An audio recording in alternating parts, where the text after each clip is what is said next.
Use पण भरपूर लोक करत आहेत आणि करतात पण. काही लोक सांगतात की तुमच्या नावाने आम्हाला साहेब, आता ते मागे याचा वडणाऱ्याचा काहीतरी विषय झाला होता की कोणी माझा व्हिडिओ बनवता त्यांना धमकीचा एक कॉल केला. आम्ही हे सगळे खंडनीय एक्सप्रेशन घेत नाही आणि हे काय 2-5 लाख रुपये आणि हे सगळं काम करणं नाही. मी शिकत ना, माझ्या मित्रांना शिकवतो. तर असं वाटत नाही का की आपली दुश्मनी देखील वाढते आणि तुम्ही कोणाला घाबरता नेमकं? मी कोणाला नाही घाबरत. घाबरायचं कारणच नाही, क्षेत्रामध्ये घाबरायचं कारणच नाही. अनुभव तर पहिले पोलीस स्टेशन पासून सुरुवात झाली, कारण मी त्यावेळेस वय माझं काहीतरी 17 वर्ष असते. जी पोलिस मला घेऊन चालली होती जेलला, त्यांनी सांगितलं वय जरा जास्त सांग, 19 सांग. म्हणजे त्यांना इकडनं मला भिवंडीला रिमांड रूम मध्ये टाकायला लागलं.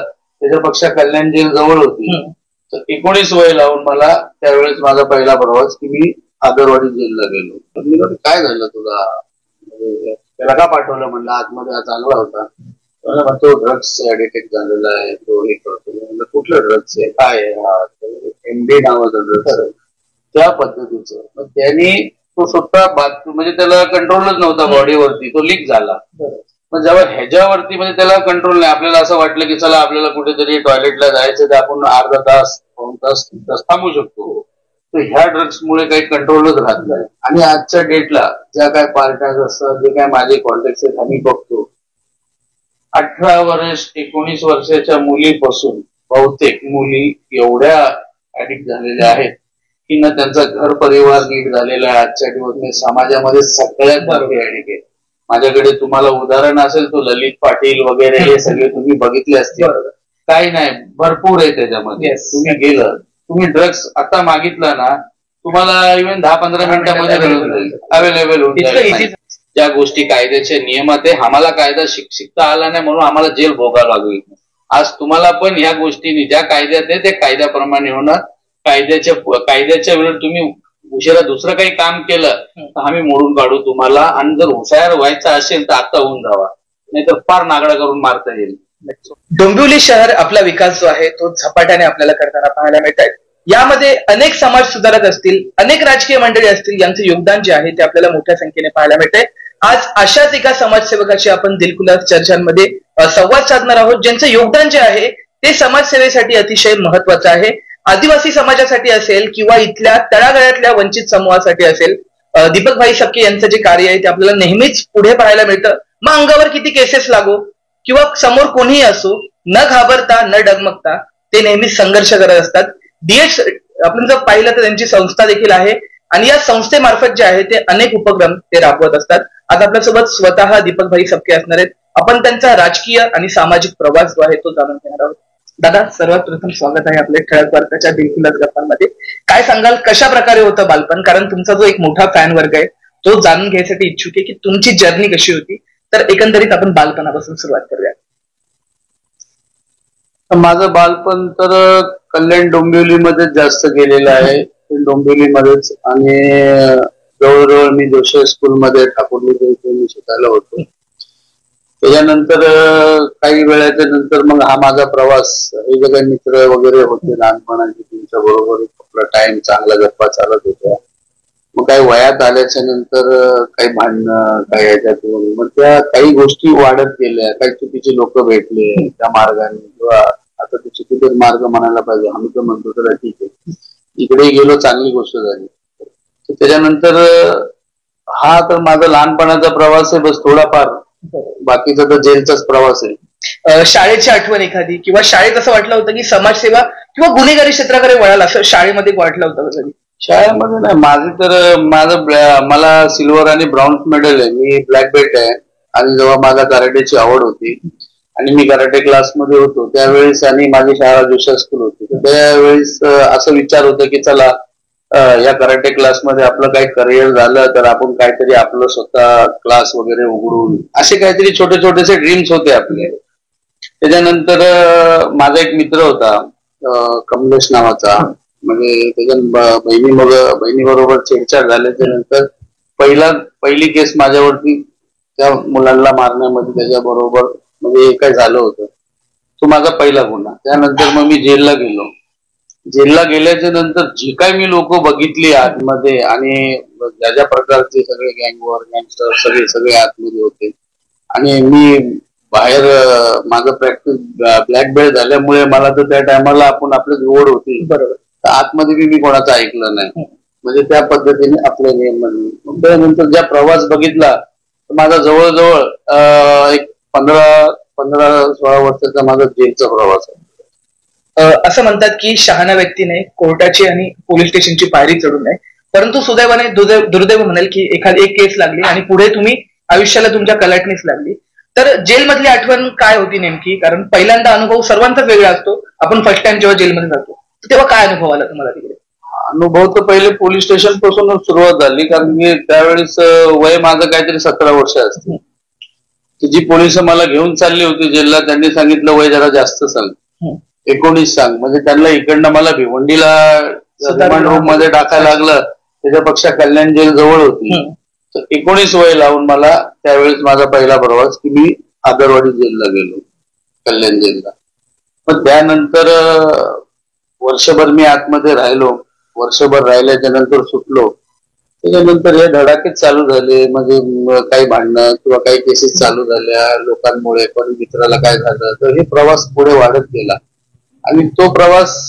गँगवॉर पर्यंत आज जोडला गेला तर जेव्हा ह्या क्षेत्रामध्ये मी बघितलं की अरे गुन्हेगार आहे आता तुम्ही लोक काय बोलतात गुंडे आहेत काय बदमाश आहेत ह्याच्या एक क्वालिटी असते म्हणजे काही असे लोकल असतात चपरी असतात ते काहीतरी ते वेगळं त्यांना ते गिनतीच नाही मग ते गुंड्यांचं आणि काही लोक असतात की ते तुम्हाला फार डिसेंट मिळणार तुम्ही त्यांना बघितलं तरी तुम्हाला कळणार नाही कारण की त्यांच्यामध्येच ते सगळ्यात फास्ट कामं करतात आज जर कुठल्या आज कितीतरी मुली आहेत काही हेल्प मागतात आपल्याला की मला मारहाण झाली असे माझे भरपूर तुम्ही व्हिडिओ बघितले असेल तुम्ही काही दाखवत नाही जास्त दाखवत नाही तुम्ही त्यांना बाहेरच्या बाहेर मदत करून टाकतो काय कोणाला त्रास झाला किंवा कोणा मारहाण झाली अशी भरपूर कंप्लेंट येतात हे जेव्हा मी करत असताना बाहेर आल्याच्या नंतर की जेव्हा मी करत असताना बघत गेलो की ह्यांची लाईफ काय जेव्हा मी यांना जुडलो 2014ला मी बाहेर आलो त्याच्या आधीचा पण प्रवास मोठाच आहे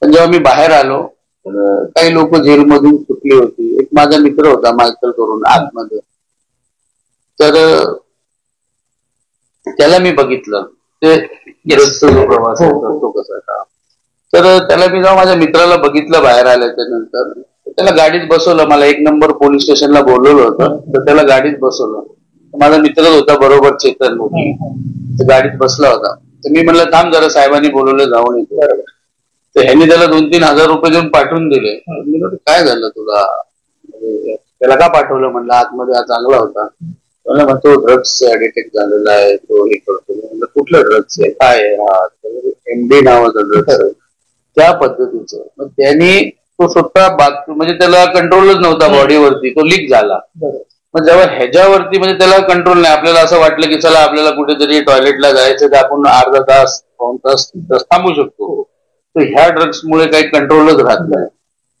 तर जेव्हा त्याची हालत बघितली बाकीच्या लोकांना ओळखलं सगळ्यांची सगळी माहिती काढली तर हे एवढ्या प्रमाणामध्ये झालेलं आहे की त्याचं काय त्याला काही सांगू शकत नाही आपण त्याच्यासाठी आम्ही लोकांनी काय केलंय की आपलं एक फाउंडेशन उघडलं की आम्हाला सगळ्यांना मिळून ह्या गोष्टी संपवायच्या आहेत आणि जर आज आम्ही नाही संपवलं आज आम्ही आहे उद्या नाही आहे जे नेटवर्क आमचं आहे तो फार मोठा नेटवर्क आहे आणि फार एक घर सोडलं तर दुसऱ्या घरामध्ये आपला कुठला तरी मित्र आपला त्या पद्धतीने जातो आणि हे जे ड्रग्सचे कामं करतात जसं पब डिस्को वगैरे इकडं तिकडं आता आम्ही सगळ्यांनी ठरवलं की चला एक फाउंडेशन उघडून कारण की आम्ही आपल्या मनाने करायला गेलो तर मग त्याला वेगळे लोक चालणं लावतात की बाबा अरे हे काय नाही यांनी बाईगिरी चालू आहे असं तसं काय नाही काय वेगळ्या गोष्टी असतात तर आम्ही फाउंडेशन तयार केलं आणि आता तो बहुतेक आम्ही त्याच्यासाठी एक 10-12 दिवस एखादा 10-12 दिवस पकडून चालला तुम्ही त्याच्या आतमध्ये आम्ही हा ओपन करणार आणि सगळ्यांना तर या सगळ्या मित्रांसाठी माझी ही चर्चा झाली आहे की एकही ड्रग्सवाला आपला मित्र असला तरीही त्याला सुट्टी द्यायची नाही त्याला 1 ग्राम असला तर त्याला पकडा पोलिस त्याचे 1 किलो कुठून आलेले तो पोलिस बघतील तर आणि आजच्या डेटला ज्या काय पार्ट्या असतात, जे काय माझे कॉन्टॅक्ट आहेत, आम्ही बघतो 18 वर्ष 19 वर्षाच्या मुलीपासून बहुतेक मुली एवढ्या ऍडिक्ट झालेल्या आहेत की ना त्यांचा घर परिवार नीट झालेला आहे. आजच्या दिवस समाजामध्ये सगळ्यात मोठी ऍडिक्ट आहे. माझ्याकडे तुम्हाला उदाहरण असेल तो ललित पाटील वगैरे हे सगळे तुम्ही बघितले असतील. काही नाही, भरपूर आहे त्याच्यामध्ये. तुम्ही गेलं, तुम्ही ड्रग्स आता मागितला ना, तुम्हाला इव्हन 10-15 मिनिटांमध्ये मिळून जाईल, अवेलेबल होऊन जाईल. इझी झालंय, लय इझी अवेलेबल. म्हणजे ऍप आहेत काही, पटापट त्या ऍपवरनं काय पासवर्ड कोडवर्ड टाकले की तुम्हाला डिलिव्हरी बॉय आला. बरोबर आहे. ह्या पद्धतीने ही हेडिक चाललेलं आहे. कुठलीही पार्टी तुम्हाला ह्याच्याशिवाय दिसणार नाही. घरातली सुद्धा पार्टी असेल, 4 जण पित असेल, त्याच्यासाठी करून मी माझ्या सगळ्या मित्रांना, माझ्या ग्रुपचे सगळे मित्र झाले, हेमंत झाला, चिकन झाला, असे रितेश झाले, असे सगळ्यांनी आम्ही विचार केला, अजय पासी झाला, आम्ही सगळ्यांनी विचार केला की आम्हाला हे संपवायचं आहे. पण ह्याच्यासाठी आम्हाला काही भोगावं लागलं. तर त्याच्यासाठी ठेवलेलं आहे. ज्याला पकडलं तर काही त्याच्यातले आहेत मेडिकल्स वगैरे, आम्ही ते नंतर सांगू. काही सगळ्या गोष्टी सांगण्यात मतलब नाही. नक्की मी तर सांगेन, हे हुशार लोक आता शाने होऊन जातील है ना. पण हे सगळे आपल्या नियंत्रणात आहे. म्हणून आम्ही हे विचार केलेला आहे की ड्रग्स साठी आम्ही त्या पद्धतीने काम, जनजागृती केली पाहिजे. गुन्हेगारी क्षेत्रातून आपण सुरुवात केली होती आणि आता कुठेतरी समाज कार्यामध्ये तुम्ही वळले आहात. लोकांसाठी कायदे देखील मोडून तुम्ही कार्य करतात नेहमी न्याय मिळण्यासाठी, बरोबर. तर डीएस फाउंडेशन देखील तुम्ही स्थापना केली आणि कोविड काळामध्ये देखील आपण पाहिलं असेल की जेव्हा जग संपूर्ण बंद होतं तेव्हा तुम्ही रस्त्यावर उतरून, तुमचे जे कार्यकर्ते आहेत ते रस्त्यावर उतरून समाजसेवेसाठी नेहमीच अग्रेसर होतात. तर डीएस फाउंडेशनची स्थापना का करावीशी वाटली तुम्हाला? असं का वाटलं की समाज कार्यात आता आलं पाहिजे? कारण की ज्या पद्धतीचे लोक आम्हाला फोन करतात आणि त्यांचं सांगतात, एकेकांचे काही प्रॉब्लेम्स आहेत, काय जे सांगतात जाम क्रिटिकल लेवलला असतं ते. आणि कुठे गेलं तर त्यांना न्याय मिळत नाही आणि ते न्यायाच्या अपेक्षेतच नसतात. पहिली गोष्ट, गेल्याच्या नंतर त्यांना इकडे जा तिकडे जा तिकडे जा. आता काही गोष्टी आहेत की आम्ही पण आमच्या लेवलला सॉल्व्ह करून घेतो, पण त्या व्यक्तीला तेवढं धावपळ करायची गरज नाही किंवा काय नाही असं करतो. आता भरपूर असे केसेस येतात की ते सांगण्यासारखे पण नाहीत. काही बिचारे वडील आम्हाला फोन करतात, काही इंस्टाग्राम फेसबुक वरनं काही मुली भेटायला गेल्या, काय गेलं त्यांच्याबरोबर वेगळ्या पद्धतीचे, पण ते सांगत नाहीत काय नाही. पण त्याला आम्ही आमच्या पद्धतीने धडा शिकवतो आणि त्याच्यासाठी आम्ही बिलकुल बाकीच्या गोष्टीला कधी अनागरी करत नाही. की तुम्ही रात्री 1 वाजता 2 वाजता 4 वाजता तुम्ही 24 तास कधीही कॉल करा, मला करा, बाकीचे माझे मित्र फ्रेंड सर्कल आहेत, ते तुम्हाला कुठेही असले तरी पोहोचून जातील. नक्कीच. पुढच्या विषयाकडे बघूयात. प्रत्येकाच्या लाईफमध्ये एक टर्निंग पॉईंट येतो की असं वाटतं की असं आपण आता लोकांसाठीच कार्य केलं पाहिजे. असं तुम्हाला नेमकं कधी वाटलं की आता लोकांसाठी आपण ऍक्टिव्ह झालं पाहिजे, सर्व काही सोडून समाजसेवेसाठी आपण ऍक्टिव्ह झालं पाहिजे? कारण की वेळच त्याच्यामध्ये गेलाय ना. ह्यांचे सगळे दुःख मला माहितीच आहे ना, ह्यांचे काय प्रॉब्लेम्स काय ते सगळं मला समजतं. कारण की जास्त करून मित्रांमध्येच टाइम गेला. काही गोष्टी का, आता कराटे क्लासला होतो, शाळेत होतो, मित्र होते, जेलला गेलो मित्र भेटले, बाहेर आलो परत मित्र, तर ह्यांच्यामध्येच माझं जास्त करून राहणं आहे. आज मी माझं घर कुठे आहे, मी तरी पण येऊन इकडे राहतो का, की बाबा चला ठीक आहे सगळे इकडे माझे फ्रेंड सर्कल राहतात, काय कोणाची अडचणी राहतात, त्या पद्धतीने आम्ही काम करतो. आणि असं काही काम करत नाही की ज्याच्यामुळे आम्ही एकच सांगतो की 4 लोक उठून बोलला नाही पाहिजे की चुकीचं करतो. या गोष्टीची आम्ही खात्री घेतो. आणि काही गोष्टी तर बघा, आता ह्या करत असल्या तर तुम्हाला सगळीकडे फेस करावं लागणार. एक आंदोलन होतं आदिवासींच्या जमिनीसाठी आणि ते आंदोलन खूप चर्चेत आलं, मंत्रालयापर्यंत त्याची दखल घेतली गेली. नेमकं काय होतं हा आदिवासी लोकांचा विषय? माझा म्हणजे मला एक पेपर आले, जेव्हा मी तो वाचले पेपर, मी जेव्हा तपासले आदिवासींचं, एकाच माझ्याकडे आलं की बाबा असं असं या आदिवासींचं ते फसवणूक झाली. बरं, जेव्हा मी त्याला चेक केलं पेपरमध्ये, तर असं होतं त्याच्यामध्ये की आदिवासीच्या अकाउंटमध्ये पैसे टाकलेले आहेत. आदिवासीचा अकाउंट कोणाकडे त्यांना विचारलं तर त्यांनी मला सांगितलं की आम्हाला आमच्याकडे अकाउंटच नाही, आम्ही कधी खोलत नाही. पण ऑलरेडी त्यांच्या नावावरती अकाउंट होतं. ही आदिवासी जमीन कशी घेतल्या जाते? आदिवासी जमीनसाठी काय करतात, तुम्हाला दाखवतात वेगळं पडतात, 50,000 रुपये, लाख रुपये ही दगड घ्यायचे, काय घ्यायचे, अशिक्षित लोक आहेत त्यांच्याकडनं लिहून घेतात. आणि त्याच्यासाठी तुम्हाला महसूलला पण दाखवायला लागतात की या आदिवासीला आम्ही मोबदला दिलेला आहे. बरोबर आहे. आणि तो मोबदला हे लोक टाकतात अकाउंटमध्ये आणि मग तो परत युटर्न करून आपल्याच लोकांच्या नावावर घेतो. म्हणजे आदिवासीकडे काय, 0. तो फक्त तो ₹1,50,000 दिले होते, ते पण हे दाखवलं होतं ही जागा नाही, या जागा दगड वगैरे पडलेले तिकडे बरणी करायची आम्हाला, असं सांगून हे पेपर. आता हे पेपर असेच बनत नाही, ह्याच्यामध्ये सगळे प्रशासन देखील जबाबदार असतं. आता प्रशासन बोलण्यात काय, आता शेवटी याच्यामध्ये तपास केल्याच्या नंतर जी लोक आहेत त्याच्यातले ती लोक तर बाहेर येतील, मग त्याच्यामध्ये प्रशासन असू दे की कोणी असू दे, ज्यांची नावं येतील इन्व्हेस्टिगेशन मध्ये ती लोक येतील. आणि ह्याच्यासाठी आम्ही लोक आदिवासी लोकांना जे काय बोलणं झालं, मग मी 10 पेपर बघितले, 20, 25, 50 सगळ्यामध्ये सेम. कारण की बघा, आता जेव्हा एखादा पाकिट मार असतो, तो जेव्हा पाकिट मारतो आणि त्याला तो सक्सेस होतो, तो त्याच टाईपचं काम करतो. तशी ही चोरी आहे. ह्यांना ह्याच्यामध्ये मिळत गेले आणि ह्यांनी सेम काम सगळ्या ह्याच्यामध्ये केलेले, आणि हे सगळं आम्ही आमच्या उघडकीस आणलेलं आहे. आता ह्याच्यासाठी मी नेबर कोर्टामध्ये पण गेलो होतो, ट्रायबल कोर्टामध्ये, तिकडे पण माझं बोलणं चालू आहे, सगळं चाललंय. आदिवासी लोकांचं फक्त एवढंच म्हणणं आहे की आम्हाला इन्व्हेस्टिगेशन द्या, SIT द्या, जागा देऊ नका. एवढे जर आदिवासी एवढे लोक बोलत असेल तर तुम्ही त्यांना इन्व्हेस्टिगेशन का देत नाही? आता ह्याच्यासाठी कोणाला विचार नाही. आता बाकीचे चला ठीक आहे, मी आहे, पण जे लोक आता ऐकतील बघतील त्यांना बी कळायला पाहिजे ना की चौकशी करायला काय. एखादी छोट्याशी घरातली वॉच पण गेली तरी लोक कुठे गेले बाबा, इथंच ठेवली होती, तसं काही विशेष नाही. ह्याच्यामध्ये चौकशी ह्याच्यासाठी देत नाही की हा तेलगी पक्ष मोठा स्कॅम करतो. मला याच्यामधलं मला माहिती आहे. म्हणतात की प्रत्येक यशस्वी पुरुषामागे स्त्रीचा हात असतो, असं तुमच्याबद्दल झालंय काय? त्याची आठवण झाली आता बघा, स्त्री तर कशी आपल्या आई बहिणीचा दर्जा आहे, त्यांना त्यांचा आशीर्वाद असल्याशिवाय आपण पुढे तर जात नसतो. तर तिथूनच आपलं लहानपणापासूनच त्यांचं सगळं असतं. आणि म्हणजे आपल्या जगेपासून मरण्यापर्यंत त्यांचाच हात असतो सपोर्ट. त्याची आई आली, बहीण आली, सगळे आपले नातेवाईक आले त्याच्यामध्ये. पुढचा प्रश्न असा आहे की आता यशाच्या शिखरावरती तुम्ही पोहोचला. सुरुवात तर एकदम शून्यातून केली होती, परंतु आता यशाचं एक वटवृक्ष झालंय. मागे वळून पाहताना काय वाटतं की सुरुवात आपण काय केली होती आणि आज एक DS फाउंडेशनचे तुम्ही संस्थापक आहात, एक शिवसैनिक म्हणून तुम्ही कार्यरत आहात, की कुठेही समस्या असेल दीपक भाऊ नेहमीच ऍक्टिव्ह आपल्याला पाहायला मिळतात. तर काय वाटतं मागे काही वर्षातून जेव्हा जेलच्या आठवणी असतील किंवा इतर शाळेच्या आठवणी असतील, हे सर्व पाहताना काय वाटतं? आता ती आठवण तर अशी होती की बाबा ठीक आहे, ती बॅडच होती. आता जेलचा प्रवास कोणाला बरा वाटणार आहे? त्या पद्धतीने झाले, 4 गुन्हे केले, 400 गुन्हे टाकले गेले, सगळे काय असतं. आता आमच्या लाईफ मध्ये काही सांगू शकत नाही. काही केलेले असतात, काही कुठल्या मित्रांनी कधी फोन केलेला असतो कुठल्या गोष्टीला, त्याच्यामध्ये पण आम्ही राहल्या जातो.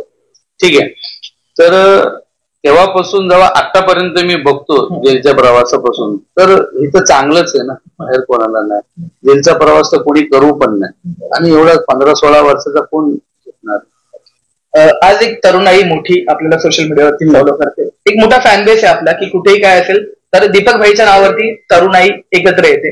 तर त्या तरुणांना काय संदेश द्याल? कारण आजकाल जर आपण पाहिलं तर गुन्हेगारी क्षेत्र मोठ्या संख्येने पाहायला मिळते, मग त्यांना कायद्याचा धाक राहत नाही, किंवा अनेक वेळी आपल्याला तलवारने केक कापणे, अगदी लहान लहान मुलं आपल्याला पाहायला मिळतात. मग यातून आपण साध्य काय करतोय? तरुणाईला तुम्ही काय मेसेज द्याल? कारण तुम्ही सांगितलं की जेलमध्ये कोणीही जाऊ नये, तर जे तुमचे फॅन्स आहेत, जे तुमचे फॉलोअर्स आहेत, त्यांना काय संदेश द्याल की कशा प्रकारे आपण यातून अलिप्त राहायला पाहिजे? आता काय हे केक कापायचा विषय झाला किंवा हे झालं, आता काही आता ट्रेड आहेत, काही लोक करतात त्याच्यामधून, आणि काय असं त्याच्यातून केसेस होतात लहान मुलांवरती. तर त्यांच्यावरनं हे तर नाहीच करायला पाहिजे त्यांनी, की या पद्धतीने काही गोष्टी आपल्या समोर येतात की एखादा व्यक्ती आपल्याला वाटतं की याला खरंच मारायची गरज आहे किंवा याची करायची गरज आहे, आणि मग तेव्हाच या सगळ्या गोष्टी. कायदा आहे ना, असं नाही वाटत की आपण कायद्याला कुठेतरी वापरतो, किंवा कायद्यावरती विश्वास नाहीये त्याच्यात? त्याचा कायद्यावरती जनतेचा विश्वास आहे ना, भरपूर आहे. कायद्याचा विश्वास एकदम जबरदस्त आहे, आणि कायद्याला एवढं विश्वास एकदम कट्टर घेऊन चालला असतं तर मग आपण तर एकदम जबरदस्त झालो असतो. सगळ्या गोष्टी कुठे ना कुठे सूट असते, कुठे ना कुठे चूक असते, आणि त्या चुकीच्या सगळ्या गोष्टींमध्ये फायदे उचलतात लोक. किंवा मी गाडी चालवतोय, चांगलीच चालवतोय म्हणून माझ्या मागचा येऊन मला कधी ठोकेल त्याचा नाही, तो एक वेळ असतो. आणि जेव्हा यंग पिढी आहे, मी तर माझ्या पद्धतीने जेवढे माझ्या संपर्कात आहे त्यांना तेच सांगतो की बाबा कामधंद्याकडे लक्ष द्या किंवा ह्याच्यामधून काहीतरी करा. आणि माझ्याकडे ते तुम्हाला माहिती असेल, कोणी तुम्हाला असं दिसणार नाही. आज जेव्हापासून आम्ही आलो, तुम्ही बघितलं असेल बाहेर काही माझे व्हिडिओ वगैरे काय असतात. आता काय बर्थडे असला तर सगळे मित्र मिळून अरेंज करतात, सगळं करतात. करायला पाहिजे, भेटायला पाहिजे, कारण की रात्रंदिवस त्यांच्या बरोबरच बोलत असतो.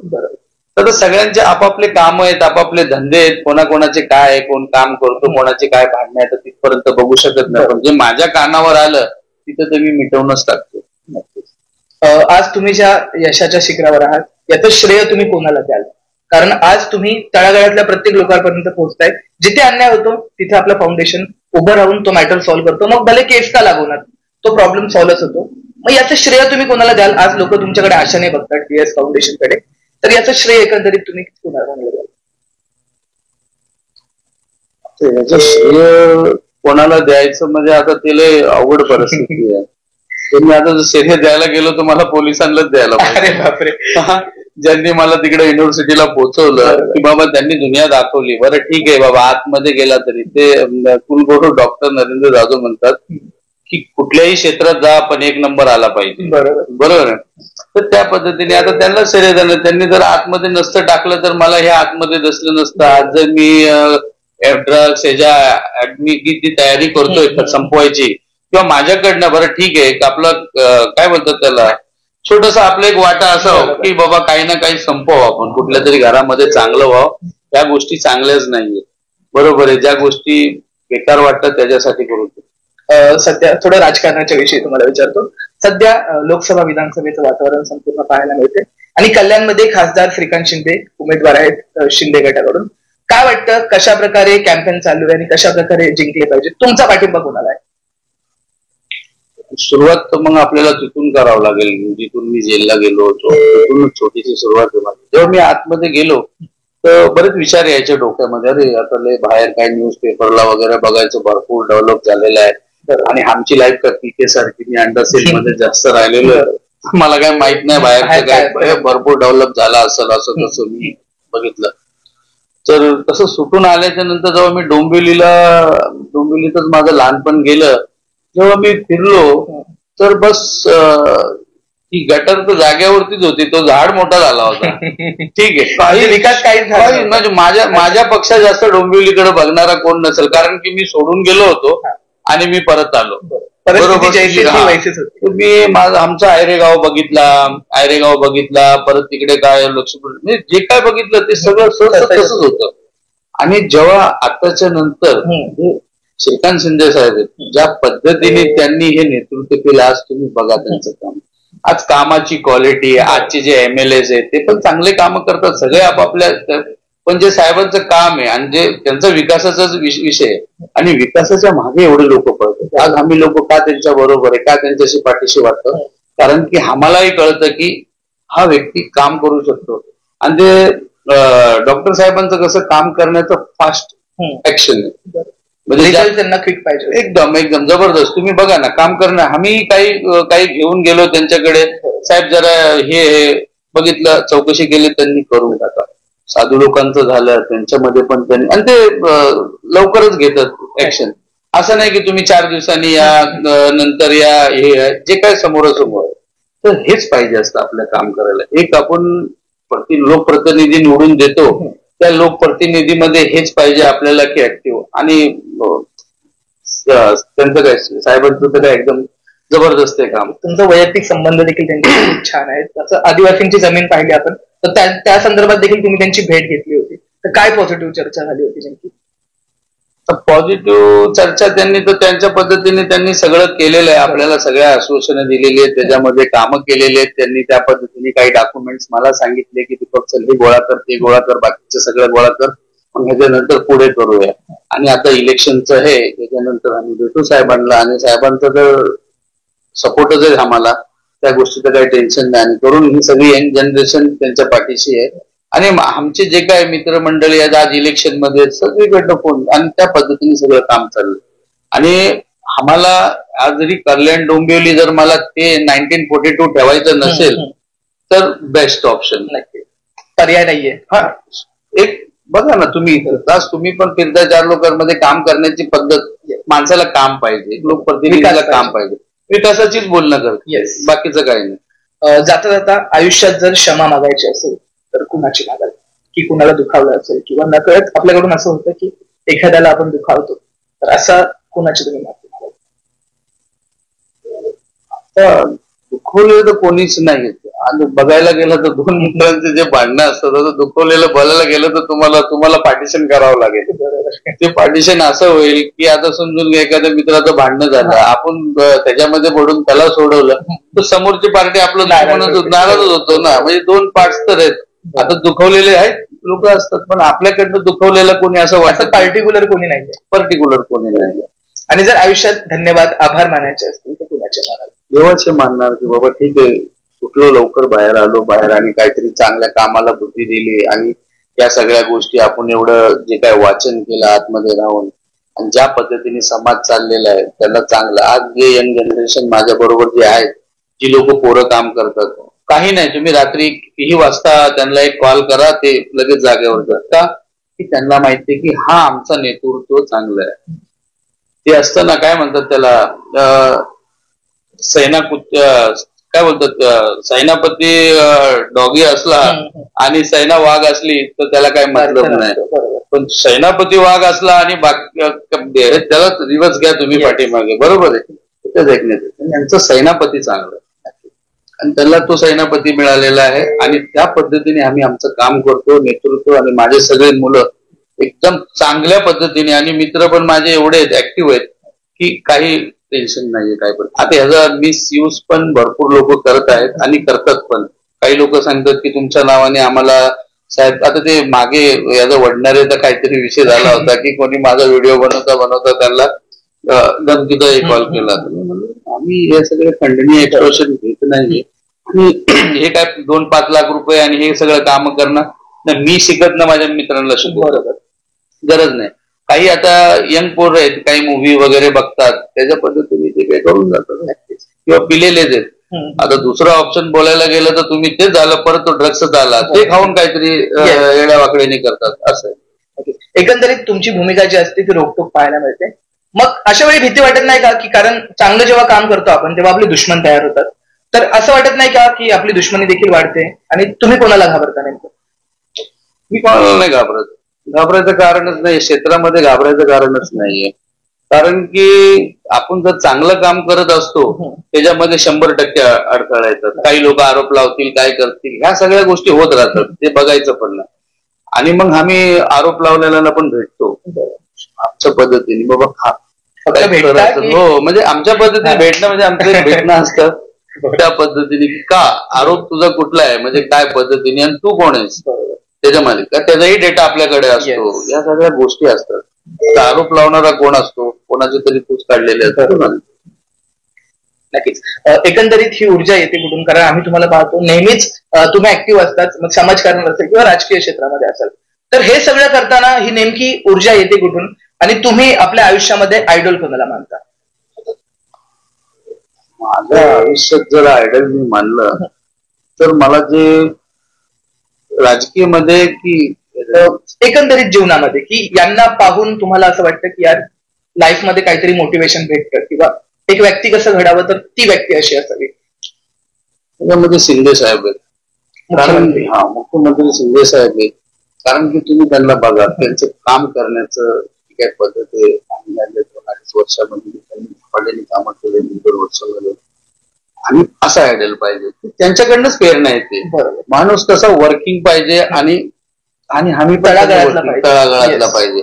आज तुम्ही त्यांना बघितलं तर असा आयडियल पाहिजे असतो. करून त्या पद्धतीने मी आज जर राजकीय याच्यामध्ये म्हणलं तर त्यांना मी माझा आयडल मानतो, आणि करून मी प्रेरणा घेऊन त्यांच्या बरोबर आज मी भले काय नाही, माझा छोटासा वाटा असू दे, पण त्यांच्या बरोबर. एकंदरीत ही ऊर्जा मिळते कुठे?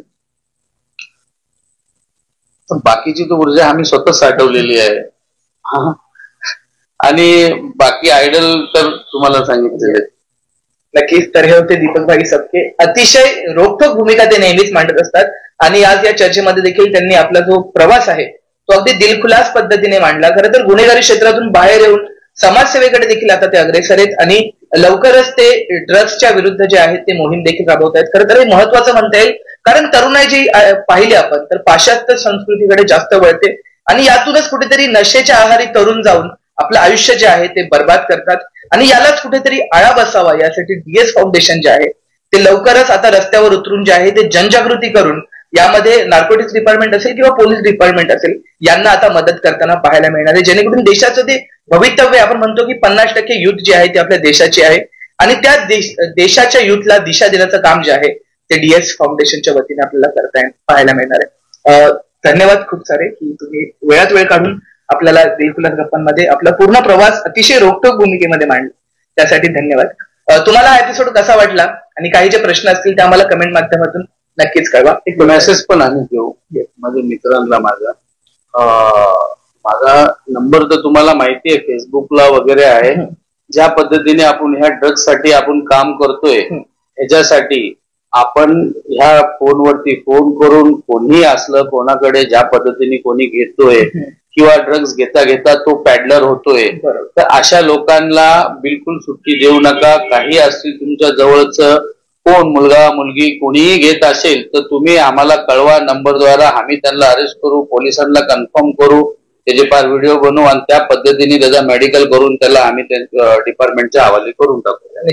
कारण की आज सुरुवात करूया, संपूया. कारण की बघा जे काय असतं आपल्या मित्रमंडळीमध्ये या ड्रग्समुळे भरपूर घर बर्बाद झालेले आहेत. एकही पोरगा एकही घर छान नाही. एक मुलगा घरात आला तर बाप घरामध्ये लपून जातो की कोण ह्याच्याबरोबर किटकिट करणारे मतमत करणारे घरच्यांना सगळ्यांना एडिक्ट करतो. करून आपण ह्या गोष्टी संपवूया आपल्या पद्धतीने. ह्याच्यासाठी सगळ्यांनी माझ्या DS ग्रुपने किंवा नवीन जे मला जॉईंट होणार आहेत आणि ह्याच्यासाठी मी आता माझ्या फाउंडेशनचं पद वाटप करणार आहे. माझ्या फाउंडेशन मध्ये जसं ह्युमन ट्रॅफिकिंग झाली, लहान मुलींचं जे काय हे चाललंय PG द्वारा किंवा हे बाकीच्या गोष्टी, या सगळ्या गोष्टीला पण आपली मदत राहणार आहे. आपण यांच्यासाठी सोडणार नाही. कारण जे दलाल वगैरे बाहेर भरपूर बांगलादेश भरपूर ठिकाणावर येतात, स्टेट सांगून काय उपयोग नाहीये की 15, 16, 17 जे काही प्रॉस्टिट्यूशन चाललंय जबरदस्ती, त्या गोष्टीसाठी पण आम्ही सगळे सज्ज आहोत करायसाठी. आणि ह्या सगळ्या गोष्टी आम्ही इथं खपवून घेणार नाही. ज्या गोष्टी कायद्याचे नियमात आहे, आम्हाला कायदा शिकता आला नाही म्हणून आम्हाला जेल भोगावं लागली. आज तुम्हाला पण ह्या गोष्टींनी ज्या कायद्यात आहे ते कायद्याप्रमाणे होणार. कायद्याच्या विरुद्ध तुम्ही उशिरा दुसरं काही काम केलं तर आम्ही मोडून काढू तुम्हाला. आणि जर हुशार व्हायचं असेल तर आता होऊन जावा, नाहीतर फार नागडा करून मारता येईल, सोडणार नाही. तर सुरुवात आपल्यापासूनच करूया. आपल्या परिसरात जर अशा प्रकारच्या घटना घडतायत तर तुम्ही नक्कीच DS फाउंडेशनशी संपर्क करा, जेणेकरून ते या ठिकाणी उपस्थित राहून या घटनांना आळा घालतील आणि आपला परिवार देखील वाचवतील. धन्यवाद.